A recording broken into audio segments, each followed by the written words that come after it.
ইলিয়াসের উপরে বিলা হয়েছে কিছু বাঙ্গু সুশীল। কেন বিলা হয়েছে? তারা বলে ইলিয়াস নাকি গুজব ছড়ায়, ইলিয়াস নাকি সত্যের সাথে মিথ্যা মিশায় পরিবেশন করে। এই বিষয়টা আমরা আজকে বুঝে দেখবো সত্যি সত্যি ইলিয়াস সত্যের সাথে মিথ্যা মিশায় পরিবেশন করে কিনা। তার পাশাপাশি ওই যে যেটা কয় না বিলো দ্য বেল্ট, সেই খেলা শুরু করেছে। কইতেছে ইলিয়াস নাকি মিলিয়ন মিলিয়ন ডলার ইনকাম করে। উরে বাবা, ভিডিওর ভিউ থেকে। সোশ্যাল ব্লেড নামে একটা সাইট আছে, উঠে গেলে দেখবেন যে এই কোন সাইট কোন ইউটিউব চ্যানেলের কেমন ইনকাম হবার পারে।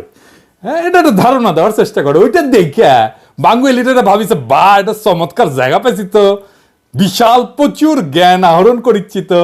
তারপরে উটি থেকে ওগুলো নিয়ে এসে কপি পেস্ট করে ওই জ্ঞান বিলানোর চেষ্টা করে। যারা অনেকদিন থেকে ইউটিউবিং করেন, ইউটিউব করতে করতে বাল পাকায় ফেলছেন, তারা ইলিয়াসের ভিডিও যদি দেখেন তাহলে বুঝতে পারবেন যে ইলিয়াসের ভিডিওর বেশিরভাগ ভিডিওর এই মনিটাইজেশন মানে টাকা আসে না আর কি। এইটা শুধু ইলিয়াস না, সারা দুনিয়া যারা অ্যাক্টিভিজম করে তাদের জন্য এটা একটা বড় সমস্যা। কারণ তাদের ভিডিওতে ভায়োলেন্স থাকে, ভায়োলেন্ট ছবি থাকে, ভায়োলেন্ট ক্লিপ থাকে। এইসব থাকলে যারা ইউটিউবে বিজ্ঞাপন দেয় না পণ্যের, ওইরা বিজ্ঞাপন দিতে রাজি হয় না। ওদের একটা স্ট্যান্ডার্ড আছে, কমিউনিটি স্ট্যান্ডার্ড।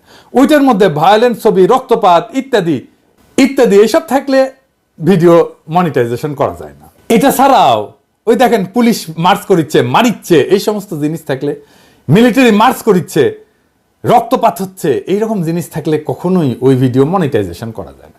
এটা ছাড়াও আরো সমস্যা আছে, সেটা হইতেছে পলিটিক্যাল ভিডিওতে রিপোর্ট হয়, প্রচুর রিপোর্ট হয়। অনেক বেশি যদি রিপোর্ট হয় তাহলে মনিটাইজেশন অফ হয়ে যায়। ইলিয়াস যদি মিলিয়ন মিলিয়ন ডলার কামাইতো তাহলে উবের চালায়, তার পেট চালাইতে হইতো না। যারা মেলা চেষ্টা চরিত্র করিছে, ইউটিউবার হবি, ফেসবুকার হবি, মেলা মানুষ চিনবি, যারা যখন পারেনি তখন ওই ঈর্ষা ওটা ঢেলে দেয় ইলিয়াসের উপরে। আপনি চিন্তা করেন, যে ছেলেটা সারাদিন আসে উবের চালায় নিজের পেট চালানোর জন্য, কতখানি নির্মম, কতখানি অসংবেদনশীল হইলে, কতখানি প্রতিহিংসা পরায়ণ হইলে এইরকম একটা অপবাদ দেয় একজন অ্যাক্টিভিস্টকে। ইলিয়াসের হয়তো সীমাবদ্ধতা আছে, সবারই আছে, আমারও আছে। কিন্তু বাংলাদেশের প্রশ্নে, বাংলাদেশের স্বার্থের প্রশ্নে, বাংলাদেশের জাতীয় স্বার্থের প্রশ্নে ইলিয়াস কখনো কোথাও কাউকে ছাড় দেবে না। ইলিয়াস ব্যক্তিগত লাভের জন্য দেশের স্বার্থকে কোনোদিন বিকায় দেবে না, এটা বিক্রি করবে না। এই জন্যই দেশের মানুষের অকাতর ভালোবাসা পাইছে। দেশের মানুষ না যখন কাউরে ভালোবাসে এমনি এমনি ভালোবাসে না, সে বুঝে যে কারে ভালোবাসা যায় আর কারে যায় না। অবাক ব্যাপার হইতেছে কি, যারা একসময় ইলিয়াসের ভিডিও প্রশংসা করেছিল এখনই তারা উচ্চ কণ্ঠে সমালোচনা করছে। যাই হোক, আসেন আমরা দেখি ইলিয়াসের ভিডিও নিয়ে কথা বলি। আমি আসলে ভিডিওর কন্টেন্ট নিয়ে কথা বলবো না, আমি দেখবো যে এই যে গুজব টুজব বলতেছে, সত্য মিথ্যা মিশানো বলতেছে, ওই বিষয়টাই দেখবো। আসলে আমরা আসলে দেখি সত্য কারে বলে। দেখেন, আমরা যদি ধর্মের দিক থেকে দেখি তাইলে সত্য কই থাকে? সত্য কিন্তু সবসময় খোদাই, ঐশ্বরিক। এটা আদার ওয়ার্ল্ডে থাকে, এটা ঈশ্বরের কাছে থাকে, সৃষ্টিকর্তার কাছে থাকে। আমরা সত্যের নিকটবর্তী হওয়ার চেষ্টা করি। মিডিয়ার কাজ কি সত্য বলা? প্রশ্ন শুনে মনে হইতে পারে হ্যাঁ, মিডিয়ার কাজ তো সত্য বলাই। আসেন আমরা একটা ঘটনা দিয়েই এই মিডিয়ার সত্য বলার ঘটনাটা দেখি। ওই যে প্রথম আলোর সামনে যে জিয়াফতের ঘটনা ঘটেছিল না, জিয়াফতের দিন কি করেছিল? পুলিশ পিটাইছিল, তাই না? বিনা উস্কানিতে আলো নিভাই দিয়া সবাই রে পিটায় সরাই দিছিল লাঠিচার্জ কইরা। কিন্তু ওই ঘটনাটা প্রথম আলো কিভাবে লিখলো যারা ওইখানে জিয়াফত করতে গেছিল তারাই বিশৃঙ্খলা করেছে, তাই না? হ্যাঁ, বিশৃঙ্খলা কে করলো? যারা জিয়াফত করতে গেছিল, যারা মাইর খেলো, তারাই নাকি বিশৃঙ্খলা করছিল। স্পষ্ট ভিডিও ফুটেজ আছে, আমি দেখাইছি, আজ আর দেখাইলাম না। দেখেছেন তো, আলো নিভাই দিয়ে খুব শান্ত, বিনা উস্কানিতে যে জমায়েত তার উপরে লাঠিচার্জ শুরু করলো বিনা কারণে। ওইখানে আলো নিভাইছে পুলিশ, কখনো ওখানে আলো নিভানো হয় না। তার মানে পুলিশ জানতো, প্রস্তুতি নিছে যে তা মারবে, তারপরে বিনা উস্কানিতে ঝাঁপায় পড়ছে। শুধু যে ঝাঁপায় পড়ছে তাই না, একজন অ্যাক্টিভিস্টকে ধইরা প্রথম আলো অফিসের মধ্যে ধরে নিয়ে গেছে, ওইখানে বিভৎসভাবে নির্যাতন করছে। প্রথম আলো নিউজে ওইগুলো আছে যে আলো নিভাই দেওয়া হয়েছিল, বিনা উস্কানিতে মারপিট করা হয়েছে। একজনকে প্রথম আলোর অফিসে নিয়ে যায় মারপিট করা হয়েছে? আছে? নাই। তার মানে প্রথম আলো ঘটনার একটা দৃষ্টিকোণ থেকে, তাদের দৃষ্টিকোণ থেকে সংবাদ হিসেবে উপস্থাপন করছে। প্রথম আলোর উল্টা পাশের অংশ যারা, মানে আমরা, তাদের কণ্ঠস্বরকে স্তব্ধ করে দিছে। সত্যটা কি? আমরা যেটা বলছি সেটা, নাকি প্রথম আলো যেটা বলছে সেটা? সম্ভবত এই ঘটনার আরো অনেক দৃষ্টিকোণ আছে, কারণ আমরা দুইটা পক্ষ, প্রথম আলো এবং আমরা। প্রথম আলো একটা পক্ষ, আমরা আর একটা পক্ষ। তাহলে একটা তৃতীয় নিরপেক্ষ বা অন্য আর একটা পক্ষ, আরো 3-4টা পক্ষ থাকতে পারে। সবগুলো দৃষ্টিকোণ কি একটা সংবাদ মাধ্যম প্রকাশ করে না? সে করে তার জন্য যেটা সবচেয়ে সুবিধাজনক সেটা প্রকাশ করে। মিডিয়া যা প্রকাশ করে সেটা ঘটনার প্রতিক্রিয়া প্রকাশ করে, ঘটনা না। আসল ঘটনাকে সে পুনর্নির্মাণ করে, বানায়। সে পুনর্নির্মিত ঘটনাকে একটা ঘটনা হিসাবে প্রচার করে, এবং এই ঘটনার বাইরে যেগুলো, সেগুলো হয়ে যায় গুজব। আমি একটা এক্সাম্পল দিই। মানবতা বিরোধী অপরাধের আদালতে সংবাদপত্রে প্রকাশিত সংবাদকে সাক্ষ্য হিসেবে ধরা হয়েছিল। দুনিয়ার সব সাক্ষ্য আইনকে বুড়া আঙুল দেখায় সংবাদপত্রে প্রকাশিত সংবাদকে সাক্ষ্য হিসেবে ধরা হয়েছিল। আমরা বলছিলাম এইটা হইতে পারে না, এটা অন্যায়, এটা অপরাধ। এইভাবে সংবাদপত্রে প্রকাশিত সংবাদকে সাক্ষ্য হিসেবে ধরা যায় না। সংবাদপত্রে যদি সত্য কথাই লেখা থাকে, তাহলে তাকে সাক্ষ্য হিসেবে ধরতে অসুবিধা কোথায়? অসুবিধা এখানেই, সংবাদপত্রে সত্য কথা লেখা থাকে না, লেখা থাকে একটা দৃষ্টিকোণ। আসলে ক্ষমতা সংবাদ তৈরি করে, ঘটনাকে পুনর্নির্মাণ করে, তার বয়ানের বাইরে সে যেটা বলতে চায় সেটার বাইরে যেটা, সেটাকে সে গুজব বলে উড়ায় দেয়। সে নিজের বয়ানকে সত্য বলে দাবি করে, আর বয়ানের বাইরে যেটা সেটা হইতেছে গুজব। এবার বুঝছেন তো? আমারও তো বলে গুজববাজ। আমি তো পত্রিকার নিউজ টিউজ রেফারেন্স দেখাই, তারপরেও আমি নাকি গুজব ছড়াই। তার মানে গুজব হইতেছে তার বয়ানের বাইরে যেটা, তার বিশ্বাসের বাইরে যেটা, সেটাই গুজব। কিন্তু ধরেন মিডিয়া যেটা প্রকাশ করে, অথবা যেটাকে তারা গুজব বলে দাবি করে, এটা কিন্তু সত্য বা মিথ্যার বিষয় না। এই দুটেই হইতেছে পারসেপশন। এটাকে বলা যাইতে পারে ধারণা। কোনো কোনো পারসেপশন, কোনো কোনো ধারণাকে লোকে বিশ্বাস করে, এটাকে বিশ্বাসযোগ্য বলে মনে করে। এমনকি এইরকম ধারণা যে ক্ষমতার গদিকেও কাঁপায় দিতে পারে। আপনি যেটাকে বিশ্বাসযোগ্য বলে ভাববেন সেটার কিছু পূর্ব শর্ত আছে, সেই পূর্ব শর্তগুলো পুরো হইলে বিশ্বাস পোক্ত হয়। আমি একটা এক্সাম্পল দিই। ধরেন র‍্যাব কইতেছে যে হেলিকপ্টার থেকে গুলি করা হয় নাই, কিন্তু আমরা জানি, আমরা বিশ্বাস করি হেলিকপ্টার থেকে গুলি করা হয়েছে। তার মানে বুঝছেন তো, আমরা যেটা মনে করতেছি এইটা বিশ্বাসযোগ্য। ধরেন গার্মেন্টসের কোনো শ্রমিকের উপরে বা বাসায় কাজের মেয়ে, কাজের ছেলের উপরে যে টর্চার হয়, এই ঘটনাগুলো খুবই বিশ্বাসযোগ্য ঘটনা। 1857 সালে সিপাহী বিপ্লব হয়েছিল, ওইখানে রটনা হয়েছিল যে ওই যে কার্তুজের মধ্যে শূকর আর গরুর চর্বি একসাথে মিশায় দেওয়া হয়েছে, এবং কার্তুজটা মুখ দিয়ে কাটতে হইতো। ওটা একটা বিশ্বাসযোগ্য বিষয় ছিল। এই যে পারসেপশন বা জনতার মধ্যে যে ধারণা, বিশ্বাসযোগ্য ধারণা তৈরি হয়, এইটাকে নিয়ন্ত্রণ করার জন্যই মিডিয়ার জন্ম। মিডিয়া মানেই জনতার পারসেপশন বা ধারণাকে নিয়ন্ত্রণ করা। মিডিয়া মানেই একটা প্রোপাগান্ডার মেশিন। মিডিয়া কোন একটা পারসেপশন বা ধারণাকে সত্য বলে দাবি কইরা রটাইতে থাকে। এখন ক্ষমতার কি দরকার? এই পারসেপশনটাকে কন্ট্রোল করা দরকার তো, কারণ আমরা দেখতেছি যে এই পারসেপশন গুলো ক্ষমতার গদিকেও কাঁপায় দিতে পারে। তাহলে ক্ষমতার যেটা দরকার সেটা হইতেছে কতগুলো ঘটনাকে বানানো হিসাবে, আর কতগুলো বানানোর জিনিসকে ঘটনা হিসেবে রটনা করা। তার মানে সে ঘটনাকে গুজব বলবে এবং বানানো জিনিসকে ঘটনা হিসেবে রটনা করবে। বুঝছে? এই যে মিডিয়া, প্রথম আলো, ডেইলি স্টার, যা যা আছে, এই সমস্ত ফর্মাল মিডিয়া, এইটার পারপাস বা উদ্দেশ্য একটাই, সত্য বা মিছা বা গুজব নাম দিয়ে এই কাজটাই করে। তাহলে পাওয়ার বা ক্ষমতা কেন পারসেপশনকে বা ধারণাকে এত ভয় পায়? কারণ পাওয়ার সবসময় ভায়োলেন্ট, এটা সবসময় সহিংস। তো ঘটনা যদি নাও থাকে, বানায় বানায় কইলেও লোকে বিশ্বাস করে প্রায়। তার মানে এই যে প্রি কন্ডিশন হচ্ছে যে ক্ষমতা সবসময় সহিংস, পূর্ব শর্ত হচ্ছে সহিংস।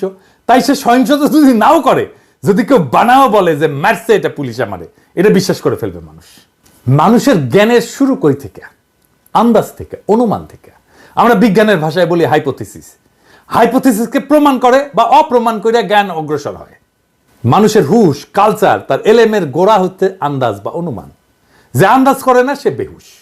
ক্ষমতা আপনার আন্দাজের ক্ষমতাকে নাম দেবে গুজব। কিন্তু আন্দাজ করাটা আপনার হক, আপনার অধিকার।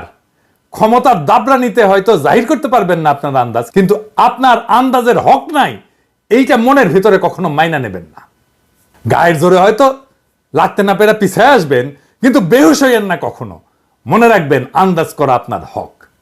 ইলিয়াস যা করে সেটা কি গুজব?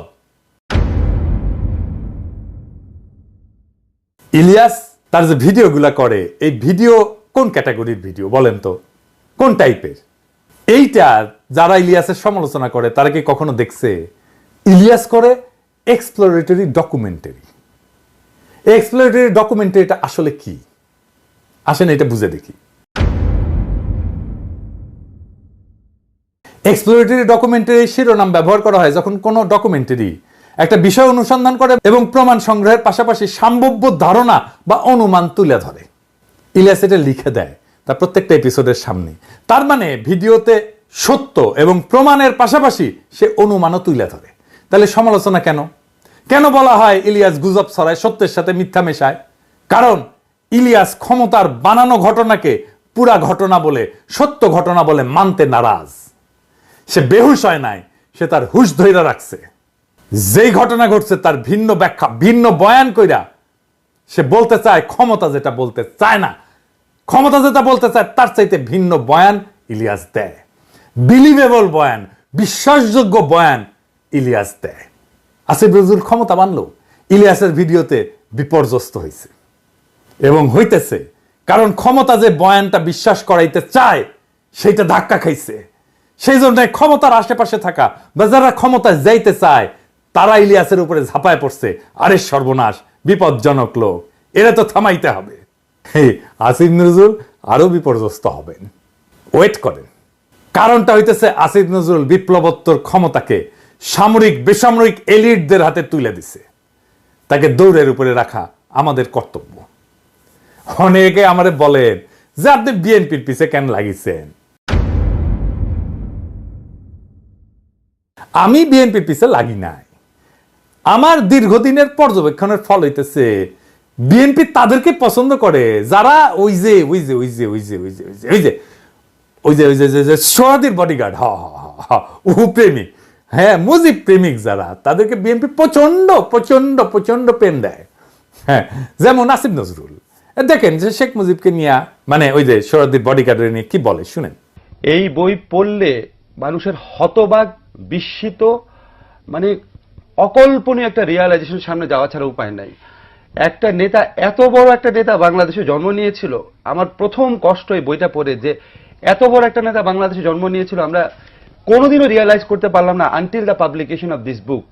আমি রাজনীতির বই কম পড়ি নাই, বঙ্গবন্ধু নিয়ে যারা লিখেছেন তাদের যে কোনো বইয়ের চেয়ে বঙ্গবন্ধুর নিজের আত্মজীবনী অনেক অনেক বেশি অসাধারণ ইন টার্মস অফ এভরিথিং। সাহিত্য মূল্য বলেন, ইম্পার্শিয়ালিটি বলেন, অবজেক্টিভিটি বলেন, স্টোরি টেলিং ক্যাপাসিটি বলেন। এবং আমি আপনাকে কি বলবো, আমি এই বইটা পড়ে আমার কয়েকবার মনে হয়েছে আমি একটা আর্টিকেল লিখি যে শেখ হাসিনাকে ধন্যবাদ, যিনি এই বইটা আমাদের সামনে হাজির করে দিয়েছেন। দেখেছেন দেখেছেন, আমি তো আর আসিফ নজরুলের মতো মুজিব প্রেমিক হইবা পারবো না, পারবো না। তো রাস্তা আছে তাইলে আমার জন্য তো কোনো রাস্তা নাই যে বিএনপি আমাকে প্রচুর প্রেম দিবে। তাও খুঁজতে খুঁজতে খুঁজতে খুঁজতে দেখলাম তো যারা বিএনপি বাম্বু দেয় তাদেরকে বিএনপি প্রচুর প্রেম দেয়। যেমন ধরেন মতিউর রহমান, দেখেন সে কি বলে এই গ্রেনেড হামলা নিয়ে।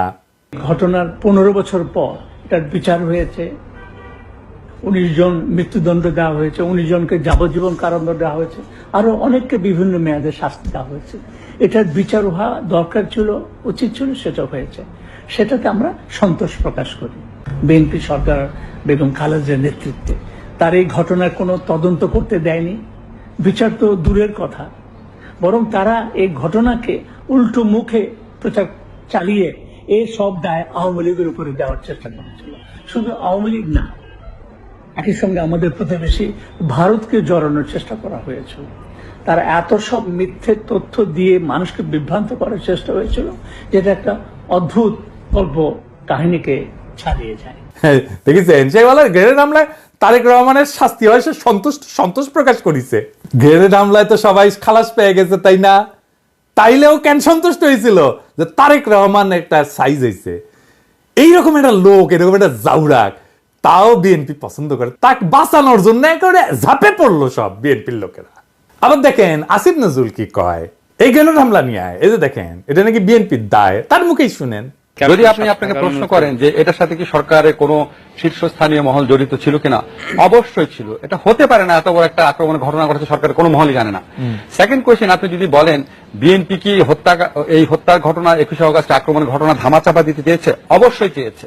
তারা জঘন্য রকম ভাবে ধামাচাপা দিতে চেয়েছে, হাস্যকর ভাবে ধামাচাপা দিতে চেয়েছে, এবং অবশ্যই সরকারের কোনো না কোনো সেক্টর জড়িত ছিল। তো আসিফ নজরুল তো এখন আইনমন্ত্রী, তাইলে এই সময় যে মামলার দায় থেকে বিএনপি সবাই খালাস হইল, আসিফ নজরুল তখন ঠিক বইলা থাকে, তাহলে কি এটা ভুল? তাহলে এখন যদি এটা ঠিক হয়, তাহলে আসিফ নজরুল কারে খুশি করার জন্য ওই কথাটা বলছিল? কেসটা কি? তাহলে আসিফ নজরুলকে ডিফেন্ড করার জন্য বিএনপি আগে এসছে, প্রথম আলো মতিউর রহমানকে ডিফেন্ড করার জন্য বিএনপি আগে এসছে কেন? কারণ কি জিজ্ঞেস করেন ওদেরকে। তো এটা যদি হয় যে বিএনপিটা বাম্বু দিলে তারা প্রচুর প্রেম দেয়, তো তাহলে তরিকাটা ট্রাই করে দেখা যেতে পারে। হ্যাঁ, যদি এটা শুনিয়ে বিএনপি আমাকে একটু প্রেম টেম দেয়, হ্যাঁ, কারণ আমি তো ওই যে গানটা আছে না, ওই যে একটা গান আছে না, ওই যে আমি তোমারই প্রেম ভিখারি, ভালোবেসে ঠাই দিও পরাণে গো, ভালোবেসে ঠাই দিও পরাণে।